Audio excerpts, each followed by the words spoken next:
Dzień dobry Państwu, Jacek Borowiak, NT Live, Nordic Triget. Witam w naszej przestrzeni, witam w naszych przestrzeniach internetowych, gdzie dzięki współpracy z wieloma fantastycznymi osobami, gośćmi, ale przede wszystkim partnerami, ale i widzami i słuchaczami udaje nam się od ponad 3,5 roku tworzyć świetne miejsce, które tętni naprawdę wspaniałym życiem. Jest mi niezmiernie miło, że przez ostatni czas zrealizowaliśmy dziesiątki fantastycznych odcinków i jestem przekonany, że kolejny sezon, czwarty, który już rozpoczął się we wrześniu, będzie przynosił również takie ciekawe audycje na żywo realizowane w naszych mediach społecznościowych. Drodzy Państwo, jeżeli macie ochotę, jeżeli macie potrzebę uatrakcyjnić swoje wydarzenia, konferencje, sympozja, szkolenia, webinary, zapraszam Państwa do współpracy. Zapraszam do tego, byśmy razem tworzyli przestrzeń, która rozwija system medycyny przedszpitalnej w Polsce, ale nie tylko, bo jak wiemy, NT Live, Nordic Triget to przecież o bezpieczeństwie mowa. Zatem jestem do Państwa dyspozycji, zachęcam do kontaktu i zachęcam do współpracy. Dziękuję. Pozdrawiam najserdeczniej. Północnych, Skandynawii i tak dalej. To chętnie o to zapytam. Dzień dobry Państwu, po raz kolejny Jacek Borowiak, NT Live, nadal z Rudnika. Jak widzicie, nasze studio, które zostało wyposażone w najwyższej klasy sprzęt, za którym zasiadł Łukasz Wierzba z Luka Artist Studio, którego najserdeczniej pozdrawiam. Jest z nami Jagoda Nowak, która gdzieś tam jest, tak? Będziemy, Łukasz, Ciebie dzisiaj przytaczać do samego późnego wieczora. Drodzy Państwo, tutaj w tej części, gdzie znajduje się nasze przeszkolone studio BNZ, studio wyjazdowe, jest korytarz, przy którym jest usytuowanych kilka stoisk, gdzie są sponsorzy, partnerzy wydarzenia, w którym mamy możliwość uczestniczyć. 10. naukowo-szkoleniowe sympozjum ratunkowe w Grudziądzu, 10. edycja i tak po sąsiedzku żeśmy przyciągnęli tutaj prawie pod groźbą zdjęcia jednego z takich sponsorów, którzy tutaj się znaleźli, żeby zapytać, jaką ważną rolę sponsorzy, partnerzy w takich wydarzeniach mają, posiadają. I Państwa i moim gościem jest Pan Jarosław Radkowski z Rescue Line, którego bardzo serdecznie witam. Witam serdecznie Państwa. Witam. Zawsze się muszę z czymś pomylić, ale jestem Pan Jarek Radkowski. Panie Jarku, jest Pan product managerem w firmie Rescue Line i przyjechaliście wesprzeć sympozjum. Jak bardzo ważna jest obecność partnerów, sponsorów takich wydarzeń i jak należy mocno zamarkować konieczność posiadania takiego wsparcia od takich firm jak Wasza? Tutaj wydaje mi się, że głównym aspektem jest to, że bardzo często ratownicy, ale i tak samo dyrektorzy mają mniejsze możliwości w trakcie całego swojego dnia, pracy, tygodnia, roku mieć czas, żeby spotkać się z tymi ludźmi, którzy mogą pokazać im nową technologię, ten aspekt edukacji, sama konferencja naukowo-szkoleniowa. Myślę, że tutaj ten aspekt typowo szkoleniowy, czy to możliwość organizowania warsztatów. To jest ten czas, kiedy zarówno uczestnicy, ale jak i my dostajemy feedback, możemy coś poprawić, więc wydaje mi się, że główny aspekt to wspieranie tych ludzi, którzy są tam tymi najważniejszymi, czyli prelegentami, ale jednocześnie są słuchaczami, bo to oni potem są odpowiedzialni za ratowanie ludzkiego życia. Jako fachowiec zajmujący się nowymi technologiami, sprzętem, który w Państwa portfolio znajduje się, jak bardzo w obecnym czasie ważna jest najnowocześniejsza technologia w stanach zagrażających życiu? Jakie ma to ogromne znaczenie? Czy nadal jednak najpierw czynnik ludzki, a dopiero później daleko sprzęt? Ja myślę, że jedno i drugie jest połączone ze sobą, z tego względu, że bez sprzętu jakoś sobie może i poradzimy, ale bez ludzi na pewno nie. Jasne. Dlatego uważam, że przede wszystkim podstawowe te czynności, które wykonują przechodnie, zwykli laicy, których spotykamy na ulicy, potem dalej kolejni, ratownictwo przedmedyczne, KPP, a na samym końcu już ratownicy, lekarze, pielęgniarki, cały tak naprawdę system ratownictwa medycznego, który tworzy całość, więc podnoszenie tej jakości od samego początku.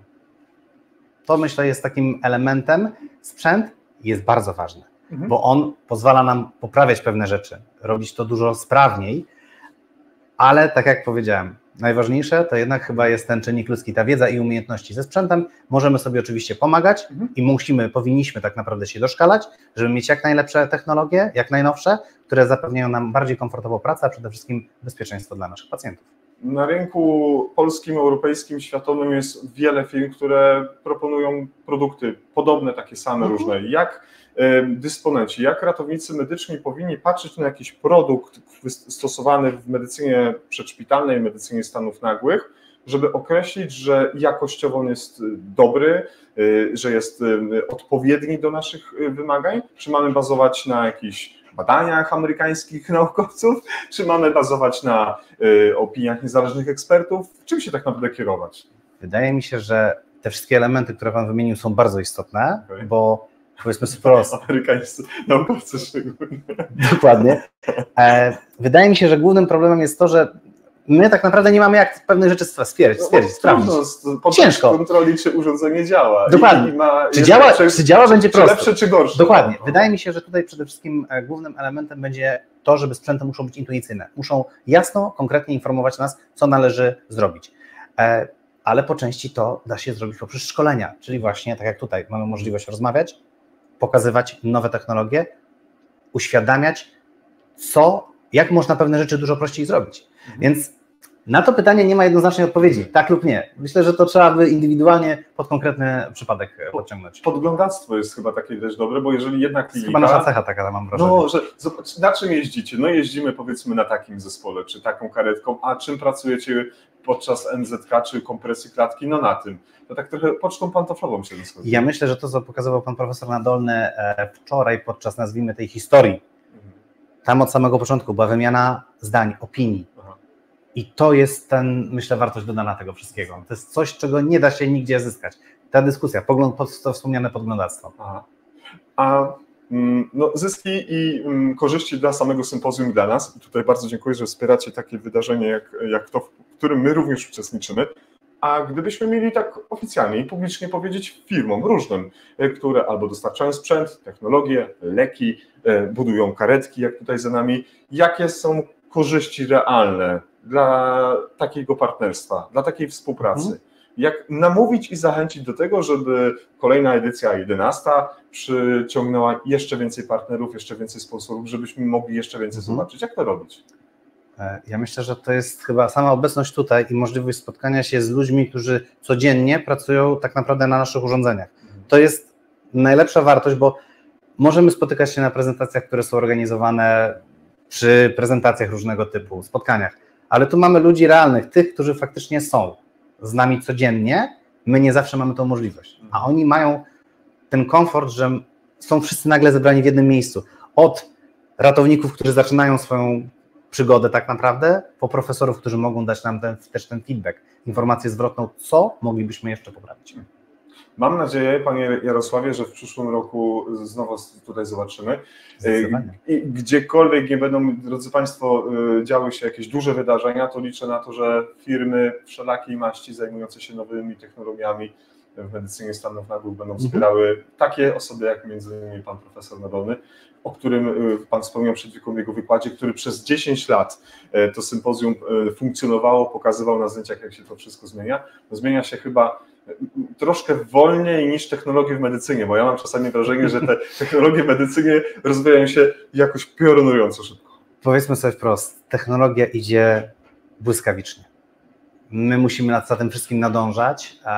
Myślę, że tutaj też wykład, który był odnośnie chociażby wspomnianego ECMO, totalnie nowa procedura w naszym środowisku, czy w warunkach pogotowia, to jest już dyskusyjne, ale zwróćcie państwo wszyscy uwagę, to jest coś, co zaczęło się w 60 latach, 70 a my w tym momencie dopiero stawiamy małe kroczki jako pogotowia, jako SOR-y.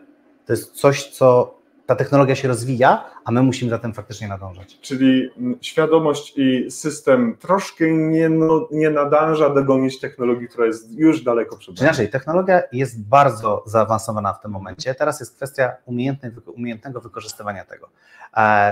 Żeby wykorzystywać to, co nam daje technologia w naszym codziennym życiu, żeby ono było prostsze, żeby było bardziej skuteczne, bardziej bezpieczne, bo głównym aspektem jest to bezpieczeństwo. Tak mi się wydaje.